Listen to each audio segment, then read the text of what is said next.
अमेरिकी अखबार New York times ने बड़ा खुलासा किया है। उन्होंने सऊदी अरब के प्रिंस के खिलाफ लिखने वाले पत्रकार खशोगी के हत्याकांड पर कुछ ऐसे खुलासे किए हैं जो चौंकाने वाले हैं।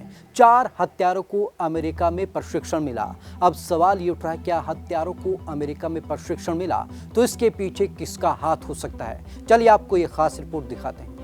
वॉशिंगटन पोस्ट के पत्रकार जमाल खशोगी की हत्या के मामले में एक बड़ा खुलासा हुआ है। यह खुलासा अमेरिकी अखबार द न्यूयॉर्क टाइम्स ने किया है। हत्या में शामिल लोगों की यूएस में हुई ट्रेनिंग। अखबार ने यह खुलासा मंगलवार को दस्तावेजों और इससे संबंधित लोगों के हवाले से किया। इसके मुताबिक खशोगी की 2018 में हुई हत्या में शामिल सऊदी अरब के 4 लोगों को अमेरिका में पैरामिलिट्री ट्रेनिंग दी थी। अमेरिकी विदेश मंत्रालय की भी थी भागीदारी। सबसे बड़ी चौंकाने वाली बात यह है कि ट्रेनिंग के लिए कॉन्ट्रैक्ट अमेरिकी विदेश मंत्रालय ने मंजूर किया था। ट्रेनिंग टायर 1 ग्रुप की तरफ से दी गई थी। इसकी parent company equity firm Cerberus capital management है। इस ट्रेनिंग में निशानेबाजी और हमला रोकने के गुर सिखाए गए थे। कंपनी ने NYT को बताया कि ट्रेनिंग सऊदी के नेताओं को बेहतर सुरक्षा देने के लिए थी। जिस अमेरिकी अधिकारी ने ट्रेनिंग की अनुमति दी थी वे सभी जानते थे कि चारों लोग सऊदी सरकार के विरोध में कार्रवाई में शामिल हैं। खुलासे पर अमेरिकी विदेश मंत्रालय ने दी सफाई। अब इस रिपोर्ट के बाद विदेश मंत्रालय की तरफ से बयान आया। विदेश मंत्रालय के प्रवक्ता नेड प्राइस ने कहा कि हम लाइसेंस वाली किसी भी डिफेंस एक्सपोर्ट एक्टिविटी पर कमेंट नहीं करेंगे। प्राइस ने साफ तौर पर कहा कि अमेरिका की नीति सऊदी अरब के लिए कानून के शासन और मानवाधिकार को प्राथमिकता देती है।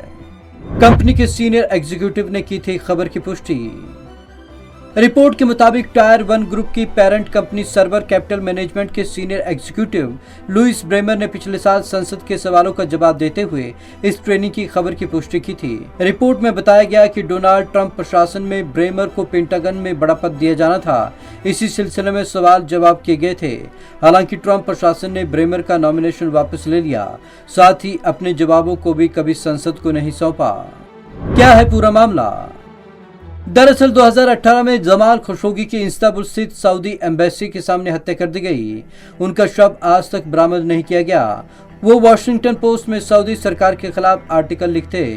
इधर बाइडेन प्रशासन ने सऊदी अरब के क्राउन प्रिंस मोहम्मद बिन सलमान को हत्या का दोषी ठहराया था। रिपोर्ट में बताया गया कि प्रिंस सलमान ने तुर्की के इस्तांबुल में एक ऑपरेशन के तहत पत्रकार खशोगी को मारने का काम सौंपा था। रिपोर्ट में कहा गया कि अगर सलमान ने अनुमति नहीं दी तो ये हत्या हो पाती।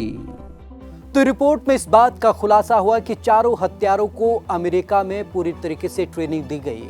अब यहाँ पर सवाल उठता है कि किस तरीके से अमेरिका बैक हैंड से सऊदी अरब को सपोर्ट करता है, तो यहाँ पर सवाल उठना भी लाजमी है। तो आज की इस खास रिपोर्ट में बस इतना ही। विवेक शर्मा को दीजिए इजाजत। नमस्कार।